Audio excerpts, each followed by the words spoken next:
काला जादू। अपने बेटे ऋषु के माथे से टपकते हुए पसीने को देखकर सविता की हालत खराब हो गई। ऐसा आज पहली बार नहीं हुआ जब ऋषु नींद से घबरा कर जागा है। हाय मेरा बच्चा, न जाने किसकी नजर लग गई है तुझे। जब से मेरे बच्चे ने 10वीं के एग्जाम में स्कूल टॉप किया है तब से रोज बुरे बुरे सपने आने लगे हैं। हाँ माँ, मैंने आज फिर से एक काले साए को देखा। वो यहीं मेरी आंखों के सामने खड़ा था। माँ मुझे बचा लो माँ। वो मुझसे कह रहा था कि मुझसे बदला लेगा। माँ कहीं ये प्रशांत। चुप कर, कैसी बात कर रहा है? दोबारा उसका नाम मत लेना। तुझे पता है ना, उस प्रशांत ने आत्महत्या कर ली, तो बार बार उसका नाम मत लिया कर। मम्मी, क्या सच में प्रशांत ने आत्महत्या की थी? चुप कर, बहुत सवाल पूछता है आजकल। और फिर रात के वक्त सविता के पूरे घर में एक अजीब सा काला धुआं छाने लगा। गहरी नींद में सोई सविता की जैसे ही आंख खुली उसका दम घुटने लगा। वो दौड़कर ऋषु के रूम की तरफ गई जहां उसके दरवाजे पर घूमती एक काली परछाई देख वो बुरी तरह से घबरा गई। कौन है वहाँ? कौन है? सामने आओ। ये मैं हूँ, तुम्हारी काली करतूत।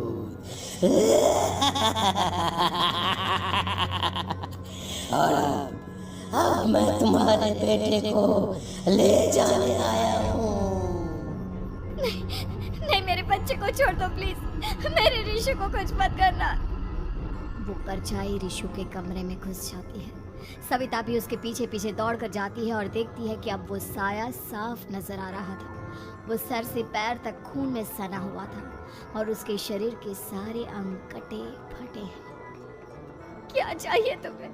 तुम जो बोलोगे मैं करूंगी, लेकिन मेरे ऋषु को छोड़ दो।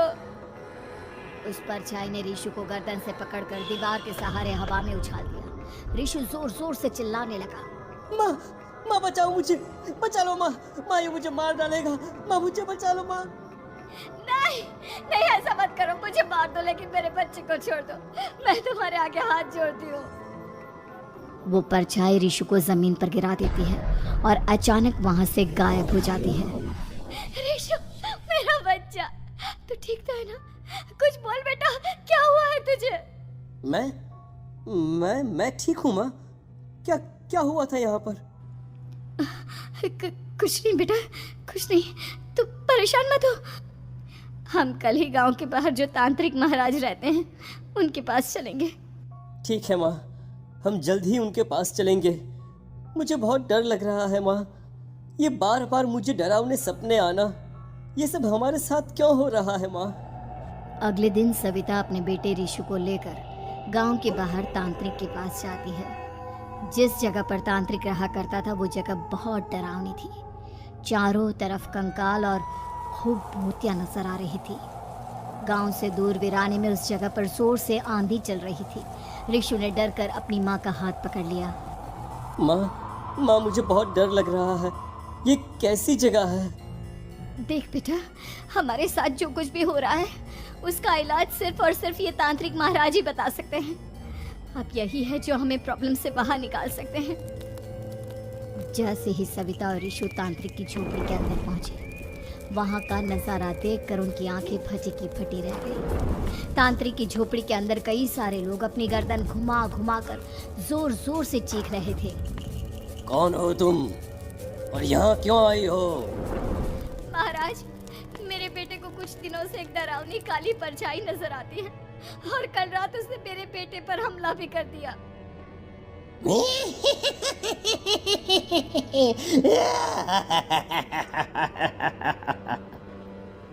मम्मी हमें यहाँ से चलना चाहिए। ये जगह मुझे ठीक नहीं लगती। नहीं बेटा, ऐसा नहीं कहते। रुक जाओ, 2 मिनट के लिए रुक जाओ। क्या कहा? काली परछाई? तुम्हारे बेटे पर किसी काली परछाई ने हमला किया? हाँ महाराज, वो कह रही थी कि वो मेरे बेटे को कुछ कर देगी। कोई उपाय बताइए महाराज, मेरे बेटे के साथ कुछ गलत नहीं होना चाहिए। तुमने किसी दूसरे के साथ गलत किया है, तो तुम्हारे साथ भी गलत होकर ही रहेगा। तुमने किसी की जान ली है, किसी को मार डाला है तुमने। नहीं महाराज, मैंने ऐसा कुछ नहीं किया। मैंने किसी की जान नहीं ली। मुझे कोई उपाय बताइए।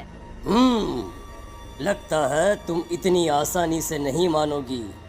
मैं तुम्हें अभी उस काली परछाई से मिलवा देता हूँ और वही सारा सच तुम्हारे सामने लेकर आएगा। सविता और ऋषु ने डर के मारे अपनी आंखें बंद कर ली। तभी अचानक तांत्रिक की झोपड़ी में अजीबोगरीब आवाजें गूंजने लगी। सविता और ऋषु बुरी तरह से कांप रहे थे।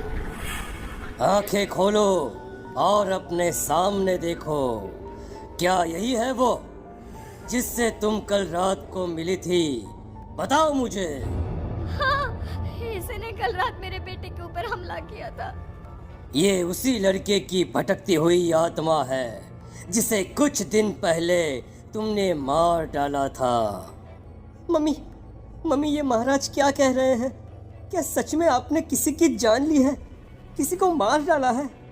अगर हाँ तो बताइए ना मम्मी, किसको मारा है आपने? किसको? तुम्हारी माँ इतनी आसानी से सच नहीं बताएगी बेटा। इसने एक बच्चे की जान ली है। कहीं उसका नाम प्रशांत तो नहीं महाराज? वो मेरा दोस्त है, मेरा मतलब मेरा पड़ोसी है। सही पहचाना।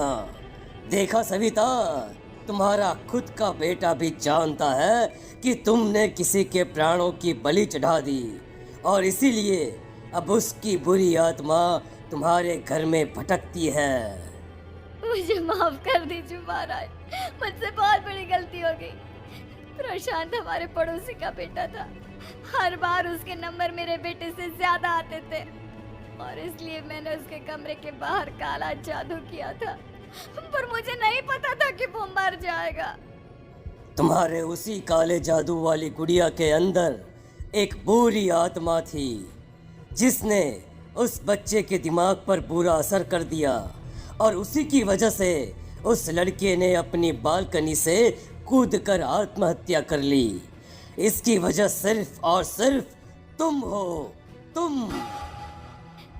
नहीं महाराज, जो कुछ भी हुआ मुझे नहीं पता था कि प्रशांत अपनी जान दे देगा।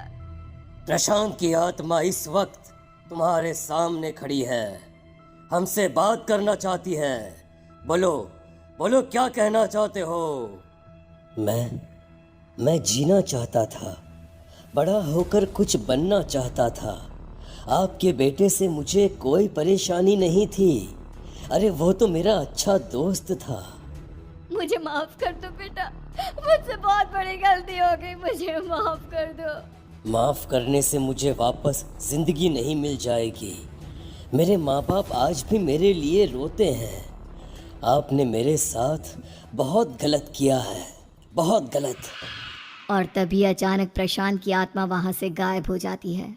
सविता जोर जोर से रोने लगती है। सुन लिया तुमने? ये तुम्हारे अपने ही किए हुए पाप हैं जो इस तरह से तुम्हारे सामने आ रहे हैं। माँ, ये आपने अच्छा नहीं किया। सिर्फ 10th बोर्ड के एग्ज़ाम में मैं टॉप कर पाऊँ इसीलिए आपने मेरे दोस्त के ऊपर काला जादू कर दिया। नहीं मम्मी नहीं, अब हम कभी खुश नहीं रह पाएंगे, कभी नहीं। मेरे दोस्त की आत्मा को कभी शांति नहीं मिलेगी मम्मी, कभी नहीं। लेकिन मैंने जो कुछ भी किया सिर्फ तुम्हारे लिए किया। वो लड़का हमेशा फर्स्ट पोजीशन पर आ जाता था और इस वजह से हमेशा तुम्हारे मार्क्स कम पड़ते थे। मैंने तो सिर्फ उस पर एक छोटा सा काला जादू किया था बेटा। मुझे क्या पता था कि उसका ये नतीजा निकलेगा। जिस गुड़िया को तुमने उस लड़के के कमरे के दरवाजे पर लगाया था, दरअसल उसके अंदर एक बुरी आत्मा का प्रवेश हो गया था, जैसा कि अक्सर काला जादू करते समय हो जाता है। मुझे अपनी गलती का एहसास हो गया है। मैं प्रायश्चित करना चाहती हूँ, आप बताइए मैं क्या करूँ? प्रशांत के घर जाकर उस काली गुड़िया को वहां से निकालकर यहाँ लेकर आओ। मैं उसे आग में जलाकर राख कर दूंगा और उसके बाद प्रशांत की आत्मा को हमेशा के लिए मुक्ति मिल जाएगी। अगली रात सविता चुपचाप अपने पड़ोसी प्रशांत के घर जाती है। प्रशांत के माँ बाप प्रशांत की मौत के बाद उस घर को छोड़कर हमेशा के लिए वहां से चले गए थे। जैसे ही सविता उस घर के अंदर कदम रखती है, उसका सामना अजीबोगरीब हैवानियत से भरी आवाज़ों से होने लगता है। ऐसा लग रहा था जैसे कोई बुरी तरह से चीख रहा हो। सविता जैसे ही प्रशांत के कमरे के बाहर पहुंचती है, वहां पर लटकी हुई गुड़िया के शरीर से खून टपकने लगता है। ये क्या हो रहा है? इस गुड़िया के शरीर से खून क्यों टपक रहा है? सविता हिम्मत करते हुए उस गुड़िया को वहां से उतारने की कोशिश करती है, लेकिन तभी अचानक से बहुत भयानक दिखने वाली औरत उसकी आंखों के सामने आकर खड़ी हो जाती है। मैं यहाँ से कहीं नहीं जाऊंगी, और अगर तूने मुझे यहाँ से हटाने की कोशिश की तो मार डालूंगी मैं तुझे। नहीं नहीं, मुझे तुम्हें यहाँ से ले जाना ही होगा, नहीं तो मेरा बेटा, उसकी जान को खतरा है। मैं तुम्हें नहीं छोड़ सकती। अगर तुम्हारे अंदर हिम्मत है तो मुझे इस घर से बाहर ले जाकर दिखाओ। और ऐसा कहकर वो औरत सविता के ऊपर हमला कर देती है और उसे हवा में उछाल उछाल कर जमीन पर पटकती है। लेकिन तभी अचानक मौका देखकर सविता अपने हाथ में ली हुई सुई उसके हाथ में चुभो देती है। हाथ में सुई लगते ही वो औरत जमीन पर तड़पने लगती है। ये क्या किया तूने? ये क्या कर दिया? तुझे ऐसा नहीं करना चाहिए था। तांत्रिक ने मुझे कहा था कि तुझसे जीतने का सिर्फ यही एक तरीका है जिससे मैं अपने पापों का प्रायश्चित कर सकती हूँ और अपने बेटे की जान बचा सकती हूँ। और उसके बाद वो डरावनी दिखने वाली औरत एक छोटी सी जादुई गुड़िया में तब्दील हो गई और सविता ने उसे ले जाकर तांत्रिक को दे दिया। तांत्रिक ने जादुई गुड़िया को आग के हवाले कर दिया।